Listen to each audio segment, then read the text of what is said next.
यही आत्मरूपी बीज उस आत्म समुद्र में मिलाने के लिए दोस्तों हमें संघर्ष करना पड़ेगा। नदी की तरह निर्मल होना पड़ेगा, बहना पड़ेगा। कहीं पत्थर आएंगे, कहीं रुकावटें आएगी, बेईमानी मिले, बदनामी मिलेंगी, लोग बुरा बोलेंगे, कुछ अच्छा बोलेंगे। बस हमें आत्म केंद्रित होकर बहते जाना है, बहते जाना है, बहते जाना है, बहते जाना है।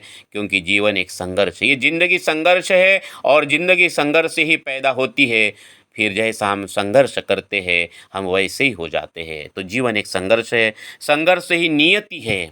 हमारा जन्म ही फांसा लेकर आया। बाबा जुमदेव जी बड़ी सुंदर बात कहते हैं कि हम फांसा लेकर ही इस जीवन में आए हैं। तो ये जो अद्भुत विचार है बाबा का, ये सार है हमारे जीवन का। जीवन का मूल्य ही संघर्ष में है। जन्म से लेकर मृत्यु तक हम किसी न किसी रूप में संघर्ष करते हैं। ये संघर्ष ही हमें आकार देता है, हमें मजबूत बनाता है, हमारी पहचान को स्थापित करता है। ये संघर्ष मेरे प्यारे से भाइयों, आइए ये संघर्ष सत्यमेव प्रेम के लिए। क्या हम संघर्ष में भागने की कोशिश कर रहे हैं या उसे गले लग रहे हैं? संघर्ष से ही नई संभावनाएं पैदा होगी, है ना, नई उत्पत्ति होगी। जैसे दो दो बादल टकराते हैं, बिजली पैदा होती है और इसलिए बारिश होती है। ये धरती पे जो बारिश होती है आप समझिए बादल टकराने से ही होगी। बादल नहीं टकराएंगे तो बारिश नहीं होगी। आइए मेरे प्यारे से भाइयों, बारिश होने के लिए भगवान को बादलों में संघर्ष करना पड़ता है। हवा गुजरने के लिए हवा संघर्ष करनी पड़ती है। जल को, नदी रूपी जल को उस समुद्र में मिलने के लिए संघर्ष करना पड़ता है। ये संघर्ष ही जीवन है। जीवन की उत्पत्ति और विकास संघर्ष पर ही आधारित है। आप आज जो कुछ भी हो, जितना भी विकास हुआ है हमारा इस संघर्ष के कारण।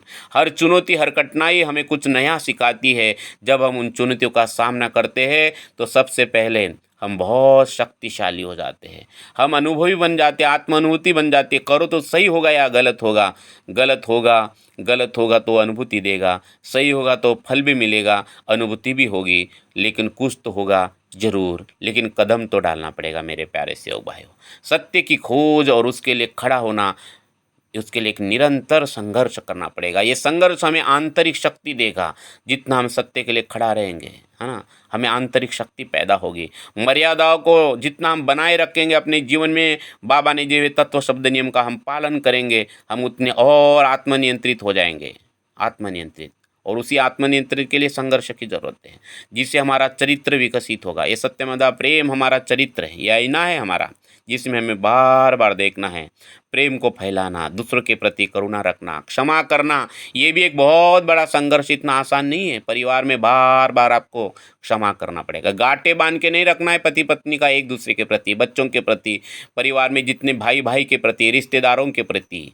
और इसके लिए करुणा की ज़रूरत है। और ये भी एक संघर्ष है। क्षमा करना पड़ेगा, प्रेम रखना पड़ेगा, प्रीति रखना पड़ेगा, प्रेम को फैलाना पड़ेगा। तभी हम ये घाटों को छोड़ देंगे, तभी हम मुक्ति मिलेगी। ये मुक्ति का मार्ग सत्य मर्यादा प्रेम के बिना अधूरा है। आइए मेरे प्यारे सेवक भाइयों, और उसके बिना हम आध्यात्मिक रूप में समृद्ध भी नहीं बनेंगे। अगर आध्यात्मिक रूप में अगर समृद्धशाली बनना है, बाबा का सेवक बनना है, ध्येयवादी अगर सेवक बनना है, तो हमें प्रेम को फैलाना पड़ेगा, करुणा को जीवन में सामने लाना पड़ेगा, क्षमा करना पड़ेगा। ये संघर्ष से हमें पूर्णता की ओर ले जाएगा। आइए मेरे प्यारे सेवक भाइयों, हम समझते हैं कि जिस प्रकार से कमल का फूल कीचड़ में खिलता है, ये उसके अस्तित्व का संघर्ष इतना आसान नहीं। कीचड़ में कमल को फूलना, है ना, घुलना, खिलना। इस संघर्ष के बावजूद वो अपनी सुंदरता और पवित्रता को बना के रखता है। इतने संघर्ष के बाद भी अपने आप को जिसने दाग नहीं लगने दिया, वो सुंदरता, कमल के फूल की सुंदरता और पवित्रता। इसी तरह हमें भी अपने जीवन के संघर्षों में अपने मूल्यों को नहीं छोड़ना है, मूल्यों को नहीं छोड़ना है, मूल्यों को नहीं छोड़ना। एक समय भोजन करूंगा बोले, लेकिन ईमान को नहीं छोड़ूंगा। ये बाबा जुमदेव जी का अद्भुत जीवन हमें सामने लाना है। बाबा जुमदेव जी के चरित्र को हमें सामने रखना है। जीवन की हर राह पर मिलती हुई नई चुनौती, जीवन की हर राह पर मिलती नई चुनौती, जो लड़कर आगे बढ़े वही पाएगी मुक्ति, है ना, वही उसी को मुक्ति मिलेगी। जो संघर्ष करेगा उसी को मुक्त मिलेगा। वही आत्मा अंकुरित होगा, विशाल होगा, भगवत स्वरूप होगा। और भगवत स्वरूप होने के लिए सत्य स्वरूप होना जरूरी है, मर्यादा स्वरूप होना जरूरी है, प्रेम स्वरूप होना जरूरी है। उद्यम ही से होत सब, उद्यम ही से होत सब, उद्यम बिना न होए, करत करत अभ्यास के, जड़मती होत सुजान। आइए मेरे प्यारे सेवक भाइयों, हम समझते हैं बाबा जुमदेव जी ने जो भगवत गुणों के 3 शब्द दिए, सत्य, मादा, प्रेम, इसके आलोक में यह गहन चिंतन एक स्पष्ट संदेश देता है कि जीवन केवल जीना नहीं है, जीवन सिर्फ गुजारना नहीं है, बल्कि एक उद्देश्यपूर्ण जीवन जीना, उसके लिए संघर्ष करना है। बल्कि एक उद्देश्यपूर्ण संघर्ष है हमारा जीवन, और ये संघर्ष हमें परिभाषित करता है, हमें गढ़ता है। ये जीवन ही है हमारा एक संघर्ष है, ये हमारी पहचान बना देगा। तो आइए मेरे प्यारे सेवक भाई, हम सब सेवक मिलकर हम संकल्प करते, हम प्रण करते हैं कि हम सुंदर के लिए लड़ेंगे, सत्य के लिए लड़ेंगे, श्रेष्ठता के लिए लड़ेंगे। और इस संघर्ष में सत्यमादा प्रेम का जो सिद्धांत है, इसे हमें अपना मार्गदर्शक बनाएंगे। सत्यमादा प्रेम हमारा आदर्श बनाएंगे। सत्यमादा प्रेम, चाहे सत्य के लिए, श्रेष्ठ के लिए और सुंदरता के लिए, ये हमारे मार्गदर्शक बनेंगे। क्योंकि अंततः हम जिसके लिए लड़ते हैं वही हम बन जाते हैं। अगर श्रेष्ठता के लिए लड़ेंगे तो श्रेष्ठ हो जाएंगे, प्रेम के लड़ेंगे तो प्रेम स्वरूप हो जाएंगे, मर्यादा के लिए लड़ेंगे तो हम मर्यादा स्वरूप हो जाएंगे।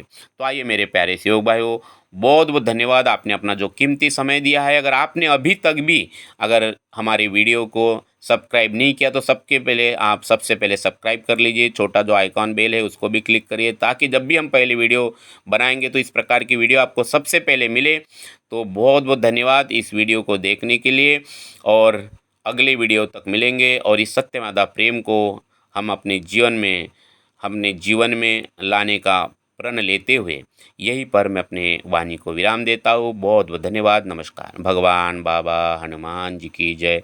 महान त्यागी बाबा जुमदेव जी की जय। परमात्माएं सत्यमादा प्रेम कायम करने वाले, अनेक वाइट व्यसन बंद करने वाले मानव धर्म की जय। नमस्कार जी, नमस्कार जी।